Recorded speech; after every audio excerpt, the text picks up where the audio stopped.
ما شاء الله لا حول ولا قوة إلا بالله العلي العظيم. حسبنا الله نعم الوكيل نعم المولى ونعم النصير.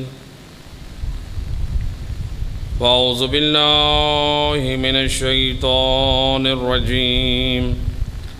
بسم الله الرحمن الرحيم. الحمد لله الذي نور قلوبنا بولاية محمد وآل محمد. اللهم صل على محمد وآل محمد. الصلاة والسلام على أشرف الأنبياء والمرسلين وخاتم النبيين أبي القاسم محمد. اللهم صل على محمد وآل محمد وآله الطيبين الطاهرين المعصومين المظلومين المنتجبين الذين أذهب الله عنهم الرجس وطهرهم تطهيرا. اللهم صل على محمد ولعنة الدائمة على أعدائهم أجمعين من يوم ظلمهم إلى يوم الدين. أما بعد، فقد قال الله تبارك وتعالى في كتابه المجيد وفرقانه الحميد وقوله الحق. بسم الله الرحمن الرحيم. وقال الرسول يا ربي إن قومي اتخذوا هذا القرآن مهجورا.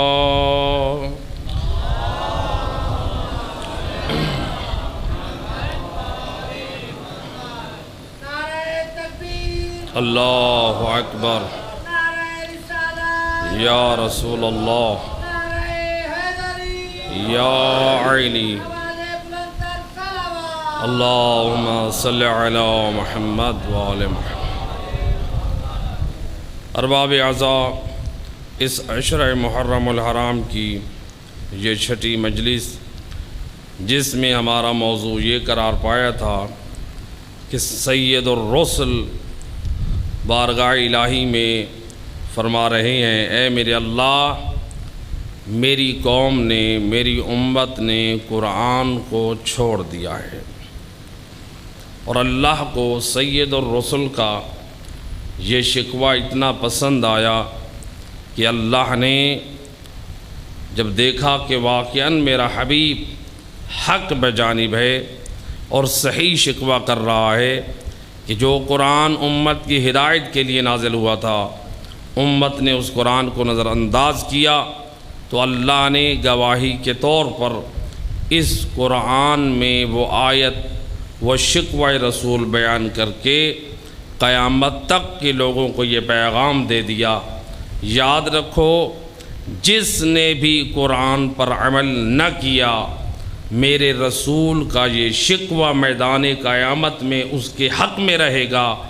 اور جس نے قرآن کو گویا نظر انداز کیا، قرآن پر عمل نہ کیا، تو جس کا شکوہ رسول اللہ کی بارگاہ میں کریں، وہ کوئی عام نہیں، وہ اللہ کا بھی مجرم ہے، وہ رسول اللہ کا بھی مجرم ہے، اور وہ قرآن کا بھی مجرم ہے.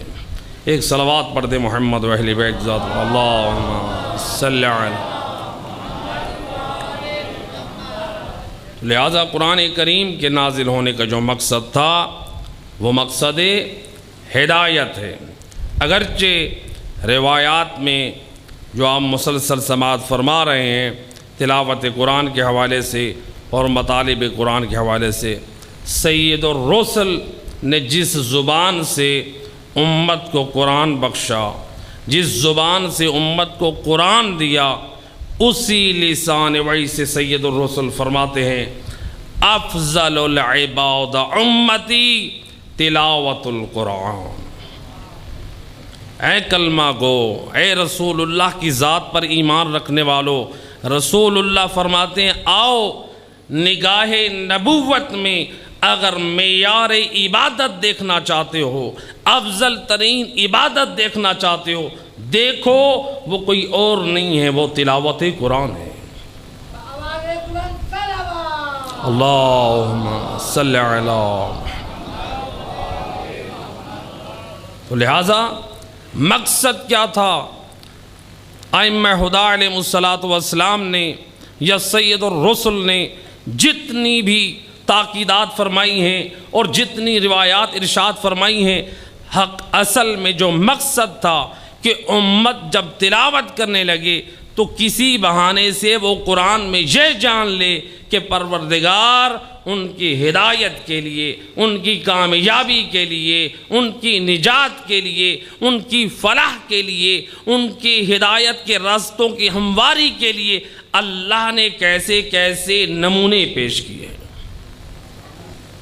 اگر کوئی ان واقعات سے کچھ سیکھے، اگر قرآن کی ہدایات سے کوئی کچھ حاصل کرے، قرآن کی ایک آیت جو ہماری کل کی بحث میں ایک آیت مجیدہ بھی کسی کی ہدایت کے لیے کافی ہو سکتی ہے، تو اگر کوئی شخص پورا قرآن پڑھے، اس لیے علماء کی سفارش، آج جملے کا دوبارہ تکرار کر رہا ہوں، علماء فرماتے ہیں فقط تلاوت قرآن پر نہ رہیں بلکہ قرآن کے کبھی ترجمے کبھی ختم کریں تاکہ معلوم ہو کہ رب کائنات اپنے بندوں سے چاہتا کیا ہے۔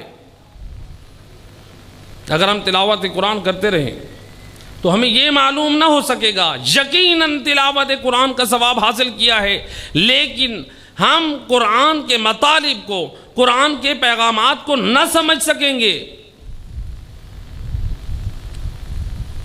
مثال کے طور پہ موجودہ دور میں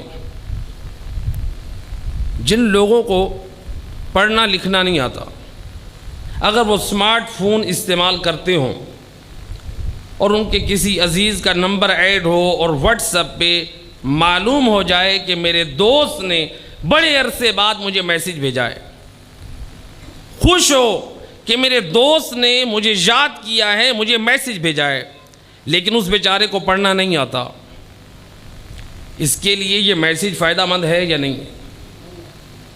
میرے دوست ایسا نہ ہو کہ ہم قرآن کے پڑھنے کی خوشی میں فقط رہ جائیں کہ قرآن کی تلاوت کا بڑا اجر و ثواب ہے، بے شک ہے، انکار نہیں ہے، اہل بیت نے بڑی تاکید کی ہے، لیکن یاد رکھ قرآن کے پڑھنے کے ساتھ ساتھ قرآن کو سمجھ اور غور و فکر کر قرآن چاہتا کیا ہے،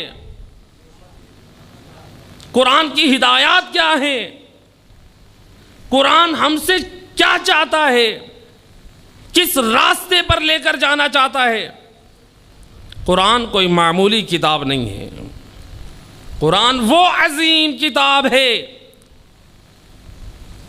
قرآن وہ بلند کتاب ہے کہ وارث قرآن نے سر کو کٹنے کے بعد نوک کے نیزہ پہ تلاوت قرآن دنیا والوں کو کر کے سنا دی۔ اے دنیا والوں یاد رکھنا، زہرا کے لال حسین ابن علی وہ وارث قرآن ہے، سر کٹنے کے بعد بھی تلاوت قرآن کر رہا ہے۔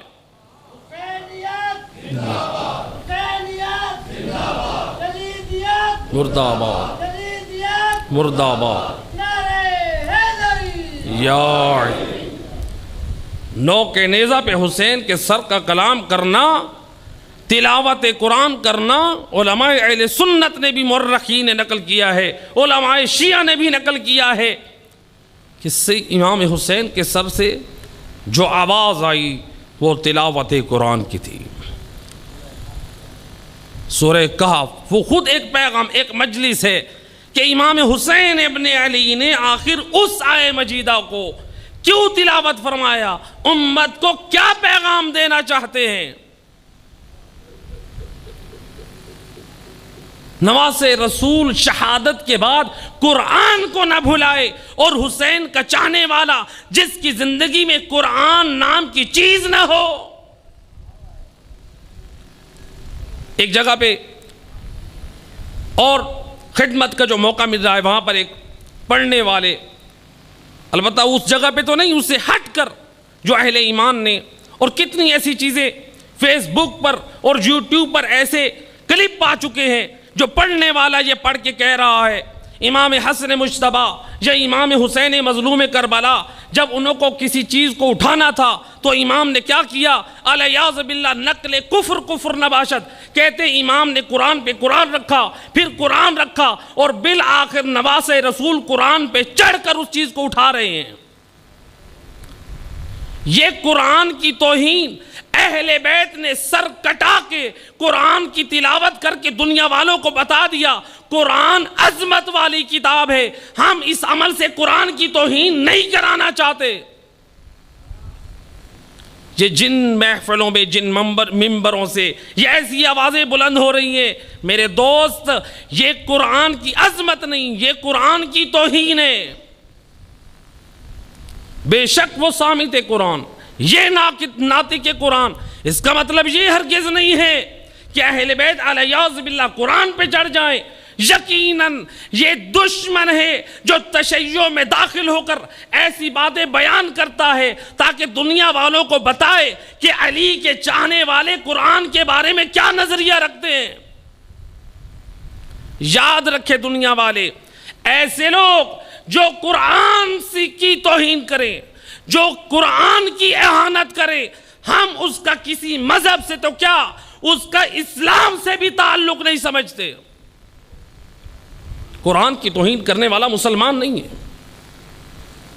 قرآن کی اہانت کرنے والا کلمہ گو نہیں ہو سکتا۔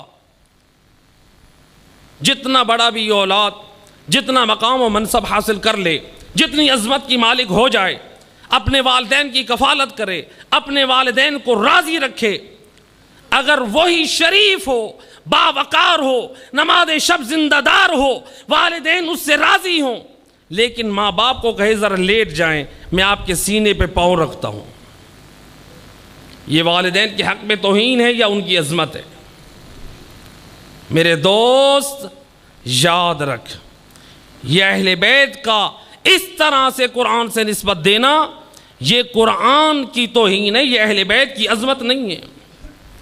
کوئی ایسی روایت نہیں ہے، کوئی ایسا کلام نہیں ہے کسی امام معصوم کے کلام میں جھوٹ بنا کر اہل بیت کی طرف منسوب کر دیا گیا ہے اور جس سے مذہب کو بھی بدنام کیا جا رہا ہے اور اہل بیت کے اوپر بھی تہمت باندھی جا رہی ہے۔ صلوات پڑھ دے محمد و اہل بیت ذات، اللہم صلی علی اللہ یا رسول اللہ یا علی۔ قرآن سے تمسک کس قدر ضروری ہے، آذرا علماء کی زندگی دیکھ، کس قدر قرآن کے انس سے انہوں نے حاصل کیا ہے۔ شیخ عباس قمی جن کی زندگی میں رات کا ایک حصہ یا تلاوت قرآن میں گزارتے تھے، یا ایک حصہ کتب اربع تعلیمات اہل بیت کے مطالعے میں صرف کرتے تھے، فرماتے تھے اگر میری زندگی میں کوئی خیر و برکت ہے تو وہ قرآن و اہل بیت کے وجود کے صدقے میں ہے۔ ملتا ہے شیخ عباس قمی کی نگاہ کمزور ہو گئی، آنکھوں میں درد ہے، آنکھیں کھولنے کی طاقت نہیں ہے۔ ان کے فرزند کہتے ہیں صبح کے وقت بابا آنکھیں نہیں کھول سکتے تھے، چشم آشوب کا مسئلہ ہوا، آنکھیں خراب ہو گئیں۔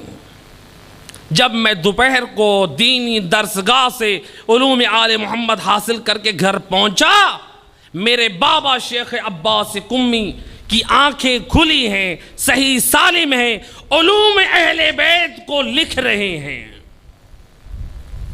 میں حیران ہو گیا، بابا یہ صبح کو آپ کی آنکھیں کھلنے کے لیے ممکن نہیں تھا کہ آپ کی آنکھیں اتنی جلدی صحیح ہو جائیں گی، اور اب میں دیکھ رہا ہوں، مشاہدہ کر رہا ہوں، آپ کی آنکھیں بھی صحیح ہو گئی ہیں، آنکھوں میں سرخی بھی نہیں ہے، اور آپ بیٹھ کر تعلیمات اہل بیت کو تعریف کر رہے ہیں۔ فرماتے ہیں میرے بیٹے جو اہل بیت کی تعلیمات میں برکت دیکھی ہے، میں نے یہی سمجھا ہے، جو خیرات میں نے قرآن اور اہل بیت کی تعلیمات میں سمجھی ہیں، بس مجھے درد بڑھ رہا تھا، میں نے اصول کافی کا نسخہ اٹھایا اور اس نسخے کو اپنی آنکھوں پہ لگایا۔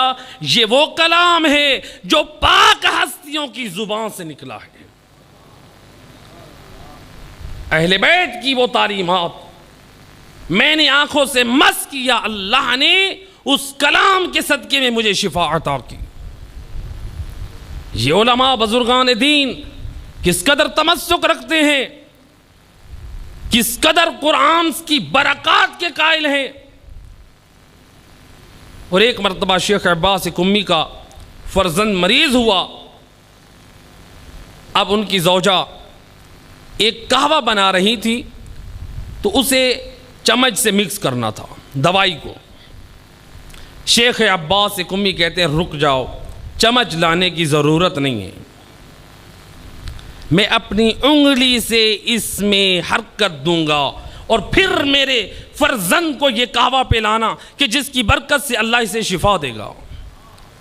فرماتے ہیں اے میری زوجہ، میں نے اسی انگلی سے مذہب اہل بیت کی خدمت کی ہے، میں نے اس انگلی سے یا قرآن کی آیات لکھی ہیں یا کالا باقر اور کالا جعفر صادق کے فرمان نقل کیے ہیں، تو میرا ایمان ہے جس انگلی سے میں نے مذہب اہل بیت کی خدمت کی ہے، اللہ نے اسے باعث برکت و شفا قرار دیا ہے۔ صلوات پڑھ دے محمد و اہل بیت۔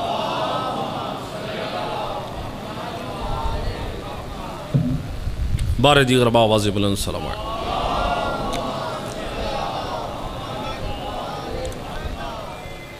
اللہ اکبر، یا رسول اللہ، یا علی،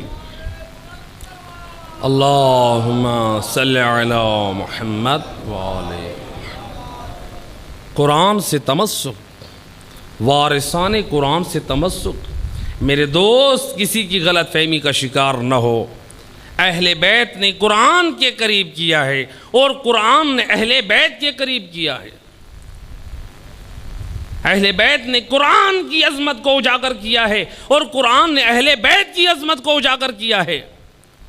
ان غلط فہمیوں میں نہ رہے۔ قرآن کس قدر عظیم کتاب ہے، کس قدر بلند مطالب والی کتاب ہے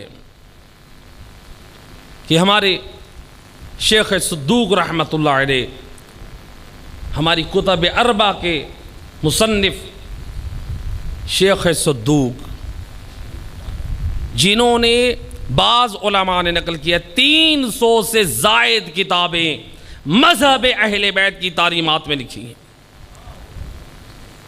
جن میں سے ایک کتاب ہے من لا یحضرہ الفقیہ، یعنی یہ کتاب وہاں کافی ہے جہاں پر فقیہ حاضر نہ ہو، آل محمد کے چاہنے والے اس کتاب پر عمل کر لیں، ان کی نجات کی ضمانت وہ کہتے میں دیتا ہوں۔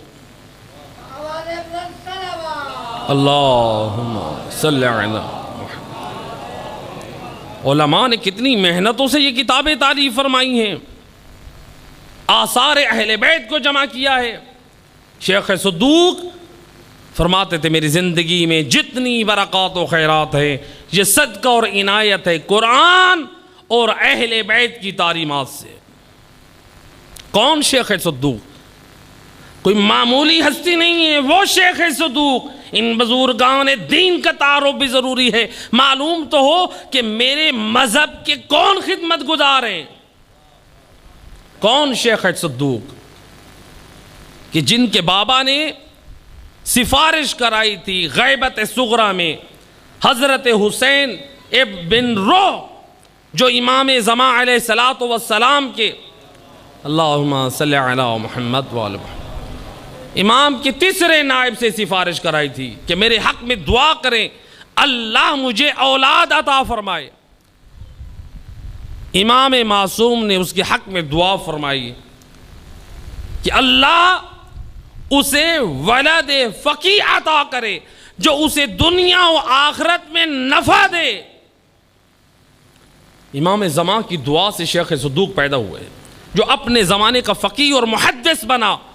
وہ فقط محدث نہ تھے بلکہ بعض عالم نے ذکر کیا ہے ان کے خطوط کے وہ جوابات جو لوگ ان سے اپنے احکام شرعی کے لیے سوالات لکھ کر بھیجتے تھے تو وہ ان کے جوابات بھیجتے تھے، تو گویا جس سے استفادہ ہوتا ہے کہ زمانہ صغرا میں مرجعیت کا نظام قائم تھا۔ مرجع اس کو کہتے ہیں جس کی طرف قوم و ملت رجوع کرے اپنے احکام دین کو سمجھنے کے لیے۔ یہ اور بات ہے وہ محدث تھے لیکن مرجع وقت تھے۔ شیخ صدوق کوئی معمولی ہستی نہیں ہے، امام کی دعا سے پیدا ہونے والے، اور جب ان کو وفات کے بعد دفن ہوئے ملتا ہے کہ 850 سال بعد جب وہاں پر سیلاب آیا، بارشوں کی وجہ سے سیلاب آیا تہران میں، تو ان کی قبر میں شگاف پڑ گیا، مختلف لوگوں کے خواب میں آئے، اور جب لوگ پہنچے وہاں پر بادشاہ وقت جو اس وقت بادشاہ تھا وہ اور لوگ جب پہنچے تو کیا دیکھا؟ شیخ صدوق کا 850 سال بعد جسم تر و تازہ ہے۔ اللہم صلی علی محمد۔ جسم تر و تازہ ہے، اور جب باہر قبر کے رکھا تو ان کی داڑھی ہوا سے ہل رہی تھی جیسے ابھی ان کی وفات ہوئی ہو۔ چہرے پہ نور بھی باقی ہے، چہرے پہ سجدے کے آثار بھی باقی ہیں، اور ملتا ہے حتیٰ کہ شیخ صدوق اپنے ناخنوں پہ جو مہندی کا خضاب لگاتے تھے وہ رنگ بھی موجود تھا۔ یہ اولیاء الہی، یہ ان کا شرف اور مقام کہ اللہ نے دنیا والوں کے لیے ان کا وجود بھی باعث عبرت قرار دیا ہے۔ ان ہستیوں کو معمولی نہ سمجھیں، ان بزرگان دین نے اپنی زندگیوں کو وقف کر دیا ہے قرآن کی تعلیمات پہنچانے میں یا آل محمد کے پیغام کو سمجھانے میں۔ علماء نے نقل کیا ہے کہ شیخ صدوق کا جو جسم صحیح سالم 850 سال بعد بھی، اس لیے بعض عالم نقل کیا ہے، اس کی وجہ ایک یہ ہے کہ وہ غسل جمعہ کو ترک نہیں کرتے تھے۔ غسل جمعہ، تھوڑا سا اس کا ذکر کر دیں، غسل جمعہ کیا ہے؟ سید الرسل فرماتے ہیں یا علی، اگر تجھے قرض لے کر غسل کے پانی کے لیے قرض لینا پڑے تو قرض لے کر پانی مہیا کر کے غسل جمعہ کرنا۔ غسل جمعہ اس طرح اہم ہے، معصوم فرماتے ہیں غسل جمعہ ایک جمعہ سے دوسرے جمعہ تک گناہوں کا کفارہ ادا کرتا ہے۔ بعض روایات سے جو امام جعفر صادق علیہ السلام، اللہم صلی علی، امام فرماتے ہیں غسل جمعہ واجب ہے، امام کی حدیث، اور اسی حدیث سے تمسک کیا ہے ہمارے 4 فقہاء امامیہ نے، خود شیخ صدوق، ان کے والد شیخ بہائی اور ملا یعقوب کلینی غسل جمعہ کے واجب ہونے کے قائل تھے، لیکن موجودہ دور میں ہمارے تمام فقہاء فرماتے ہیں یہ غسل جمعہ مستحبات میں سے ہے اور جس کی بہت زیادہ تاکید کی گئی ہے۔ غسل جمعہ کیا ہے؟ جس کا وقت نماز صبح سے لے کر نماز ظہر تک افضل وقت ہے، ادا کی نیت سے زوال تک ادا کی نیت سے انجام دیا جائے، لیکن زوال سے لے کر غروب تک آغا سستانی فرماتے ہیں بغیر ادا اور قضا کی نیت سے انجام دیا جائے، نہیں رجائے مطلوبیت نہیں، بغیر ادا اور قضا یعنی قربت مطلقہ کی نیت سے، یعنی قربت کی نیت سے انجام دیا جائے، اور مغرب یعنی غروب جمعہ سے لے کر ہفتے کے دن غروب تک قضا کی نیت سے انجام دیا جائے۔ لیکن ان دونوں دنوں میں چاہے ادا کی نیت سے ہو یا قضا کی نیت سے ہو، آغا سستانی فرماتے ہیں غسل کے بعد وضو کرنا ضروری نہیں ہے۔ ایک صلوات پڑھ دے محمد و اہل بیت۔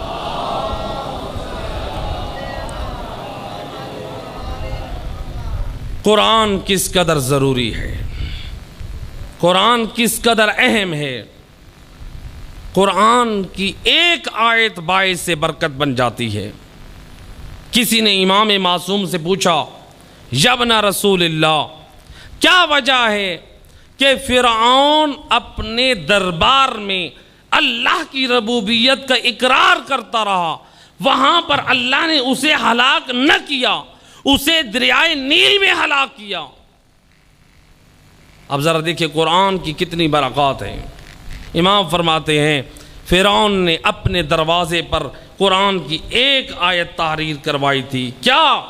بسم اللہ الرحمن الرحیم۔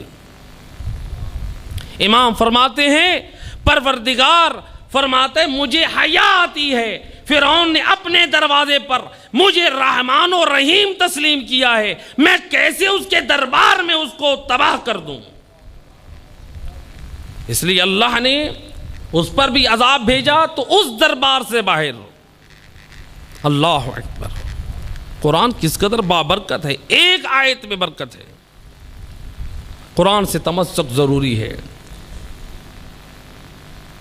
امام علی ابن ابی طالب علیہ السلام، اللہم صلی علی، امام فرماتے ہیں اذا اردت المؤنس فالقرآن تکفیک۔ اے علی والے علی فرماتے ہیں اگر تم مددگار چاہتا ہے، مونس مددگار، مونس کسے کہتے ہیں؟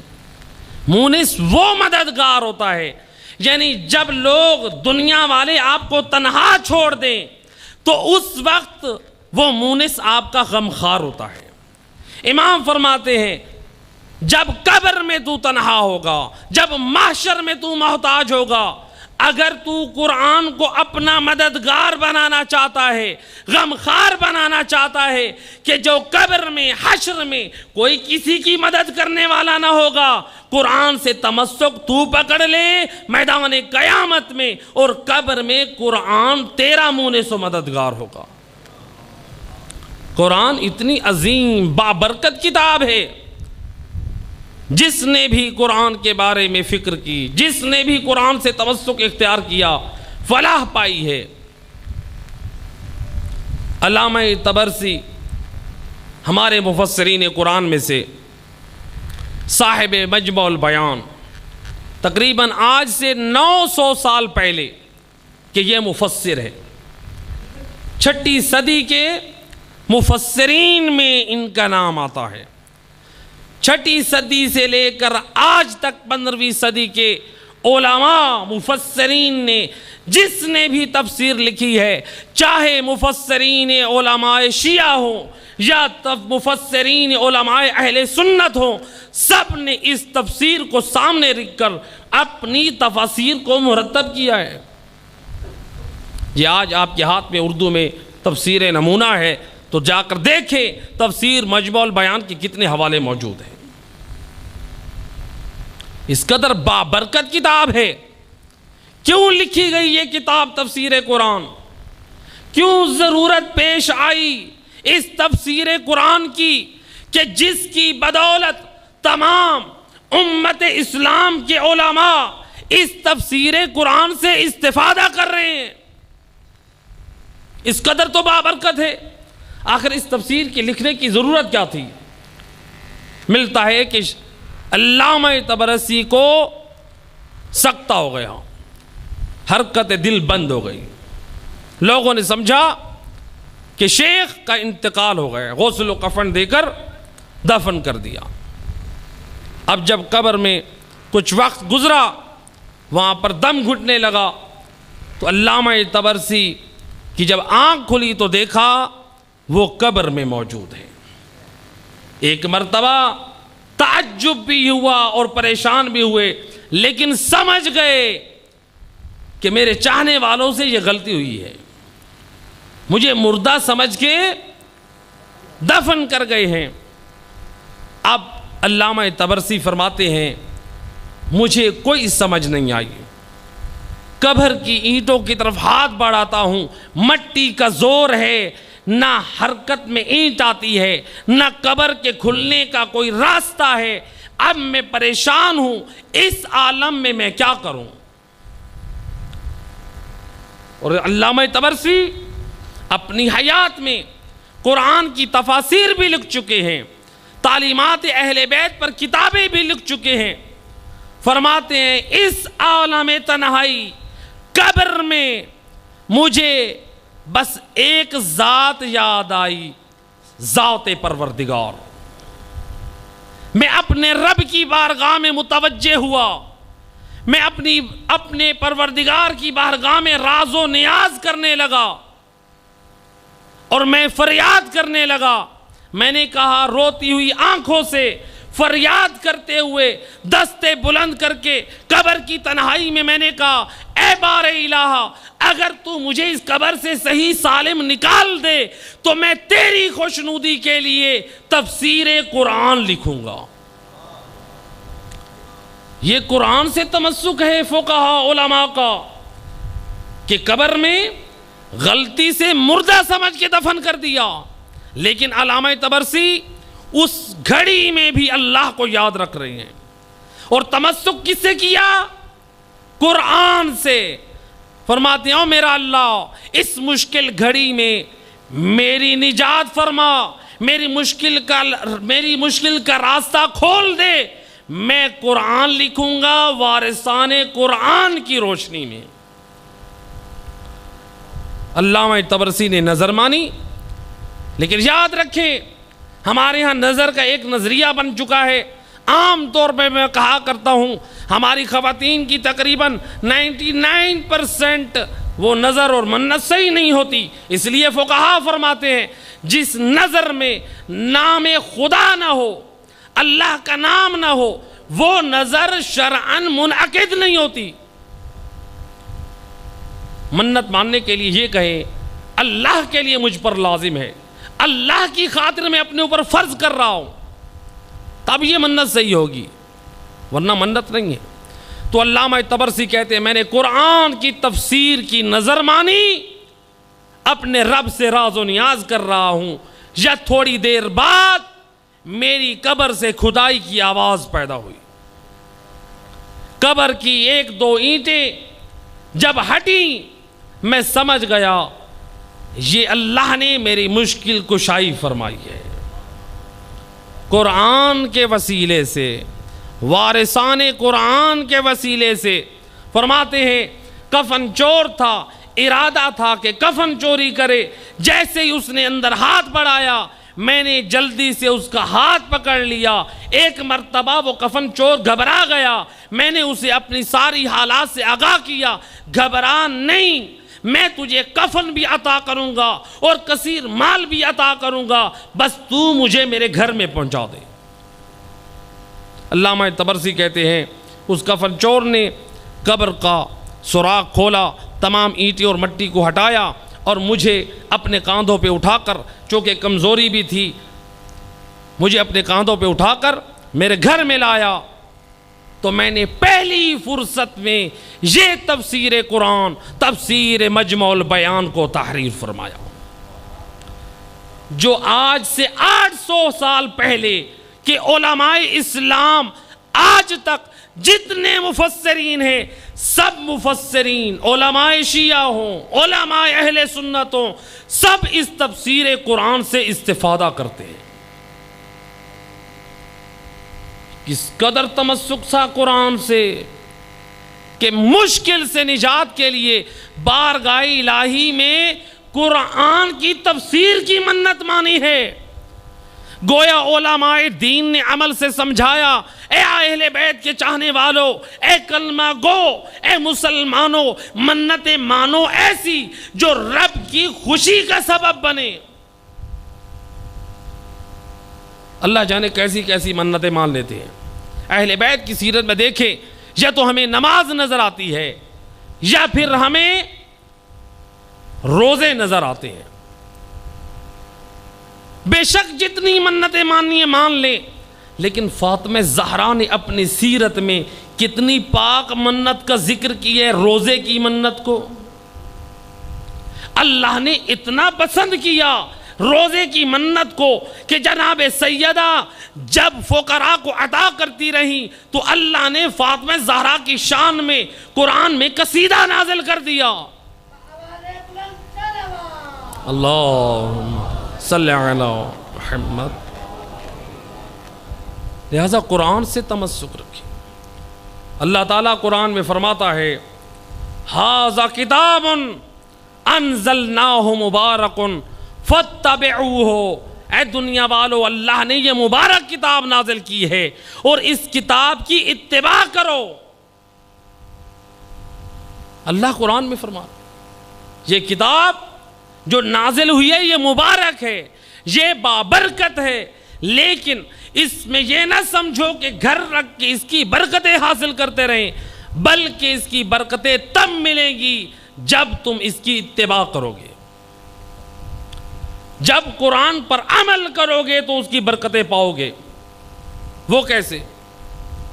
دیکھیں, اگر اللہ نے پہلے کیا اعلان فرمایا ھذا کتاب انزلناہ مبارک, ہم نے یہ کتاب مبارک نازل کی ہے, یعنی معلوم ہوا یہ کتاب باعث برکت ہے, یہ کتاب باعث رحمت ہے, یہ کتاب باعث ہدایت ہے, یہ بابرکت کتاب ہے. لیکن اللہ یہی فرمانا چاہتا ہے فاتبعوہ, اس کی اتباع کرو, یعنی اس پر عمل کرو. یعنی گویا دوسرے لفظوں میں پروردگار سمجھانا چاہتا ہے اگر قرآن کی اتباع کرو گے تو یہی کتاب تمہارے لیے باعث برکت رہے گی. لیکن اگر اس کتاب کی برکت, اس کتاب پر عمل نہ کیا, اس کی ہدایات کو نظر انداز کر دیا تو پھر یاد رکھو اس کی وہ برکات بھی حاصل نہ کر سکو گے. تو اگر ہم نے قرآن کو چھوڑ دیا, قرآن کو اپنے لیے نجات کا راستہ نہ بنایا, اپنی فلاح کا راستہ نہ بنایا, تو پھر ہمارا وہ شکوہ سید الرسل بارگاہ الہی میں کریں گے. تو لہذا قرآن کو سمجھ میرے دوست, لیکن وارثان قرآن کی نظر میں سمجھ, اپنی مرضی سے نہیں. اسی قرآن کی تعلیم دینے کے لیے, اسی قرآن کو بچانے کے لیے وارثان قرآن نے کیسے کیسے قاریان قرآن قربان کر دیے. ایک حافظ قرآن اور ایک فقیہ قرآن, کوئی عام ہستی نہیں, فقیہ قرآن, قرآن کے معارف رکھنے والا, جس نے قرآن کے مطالب سیکھے ہیں. وارث قرآن علی سے کون؟ عباس علمدار. علامہ علی نقی نقل کرتے تھے جب میدان کربلا میں ہر طرف لاشیں ہی لاشیں گر رہے ہیں, عباس علمدار آئے آقا حسین کی خدمت میں. یبن رسول اللہ حل لی من رخصہ, کیا مجھے مرنے کی اجازت ہے؟ علامہ علی نقی نقل فرماتے تھے کہ آقا حسین نے فرمایا عباس بھیا اگر اجازت لینی ہے تو جا علی کی بیٹی کے خیمے میں. اللہ اکبر, جن بیویوں کے پردے کا محافظ بن کر آیا ہے. عباس بھیا جاؤ بہن زینب کے خیمے میں. جناب عباس علمدار جب آئے علی کی بیٹی کے خیمے میں, ایک مرتبہ علامہ علی نقی نقل کرتے ہیں علی کی بیٹی بھی زمین کربلا کی ریت پر بیٹھی ہے. عباس علمدار بھی ادب کے زانو ٹیک کر علی کی بیٹی کے سامنے نظریں جھکائے بیٹھے ہیں, اور علی کی بیٹی کہہ رہی ہیں عباس بھیا میں نے بابا سے پہلے سنا تھا, آج مجھے یقین ہو گیا اپنی رضا کے چھننے کا. اجرکم علی اللہ عزادارو. عباس بھیا آپ جس لیے آئے ہیں مجھے یقین ہو گیا ہے, آپ کے بعد ہمارا حجاب سلامت نہ رہے گا۔ اجرکم علی اللہ آزادار اور روایت کہتی ہے علی کی بیٹی نے کہا عباس بھیا آپ جانا چاہتے ہیں؟ آپ دیکھیں خیام حسینی کے ننھے بچے کس قدر پیاس سے بلک رہے ہیں، کوئی ان کے لیے پانی کا انتظام کر دیجئے۔ ہائے عزادارو، عباس سے علمدار آئے اس خیمے میں جس خیمے میں مشکیزیں رکھے ہیں۔ روایت کہتی ہے آل محمد کے معصوم بچے، کسی نے مشکیزے کو سینے سے لگایا ہوا ہے تو کسی بچے نے مشکیزے کو اپنے منہ پر رکھا ہوا ہے۔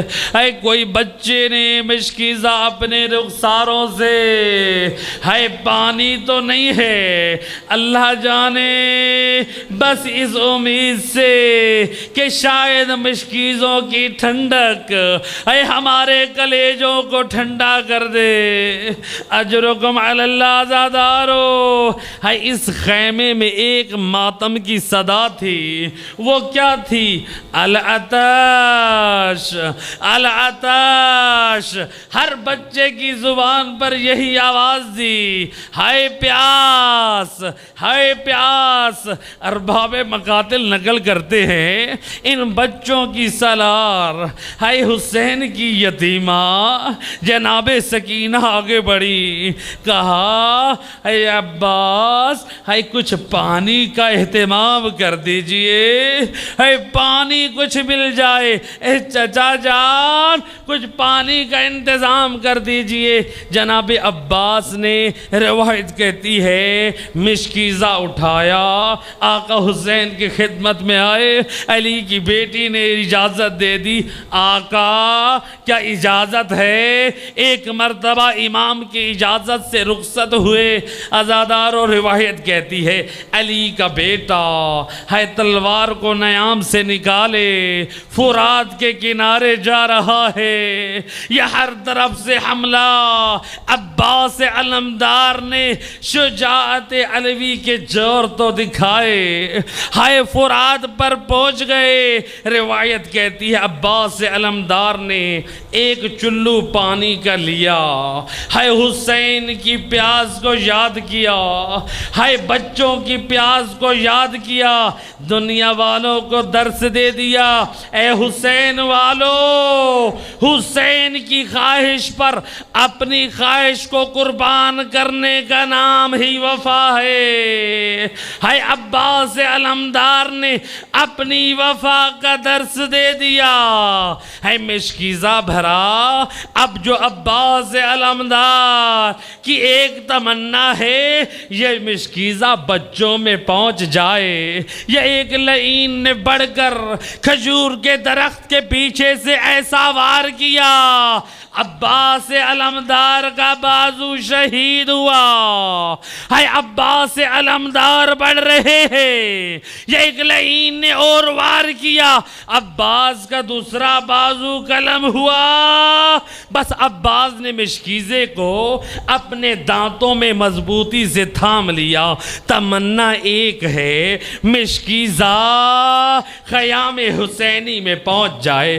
بس عزادار و روایت کہتی ہے یہ ایک لعین نے ایسا تیر مارا، وہ جانتا تھا اب عباس کو نہیں مارنا، پہلے مشکیزے کو مارنا ہے۔ روایت کہتی ہے لعین نے ایسا تیر چھوڑا ہے جو مشکیزے پہ نہیں، اے خیام حسینی کے بچوں کے دلوں پر وہ تیر تھا۔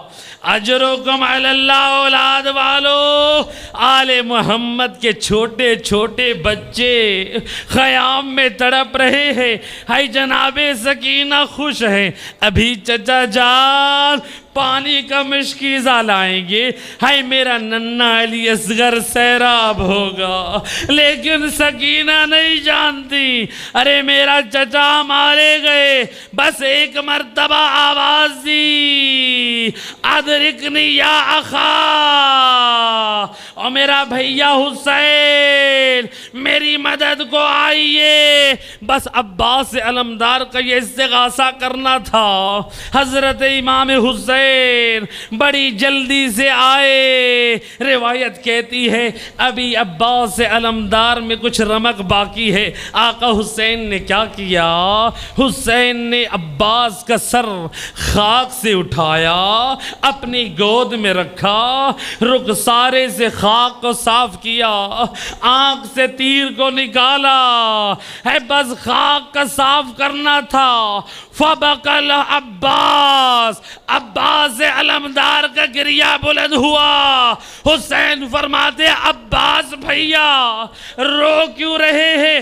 عباس کہتے ہیں آقا مجھے وہ وقت یاد آ رہا ہے، ارے آپ نے میرے چہرے سے خاک کو صاف تو کر لیا، لیکن جب زہرا کا لال خاک کربلا پہ ہوگا، اے کوئی رخسارے سے خاک کو صاف کرنے والا نہ ہوگا. اجرکم علی اللہ زادارو. آخری جملہ آیت اللہ عبد الرزاق مکرم نقل کرتے ہیں عباس علمدار نے اپنا لاشا جیل جانے سے منع کیا. ان میں سے چند وجوہات تھی. ایک یہ تھی کہ آقا میرا لاشا یہیں چھوڑ دیجئے، میرا لاشا یہیں چھوڑ دیجئے. کہا کیوں؟ کہا اس لیے میں نے سکینہ سے پانی کا وعدہ کیا تھا. عباس کو حیا آتی ہے، ارے عباس کا لاشا جائے لیکن مشکیزہ خالی ہو.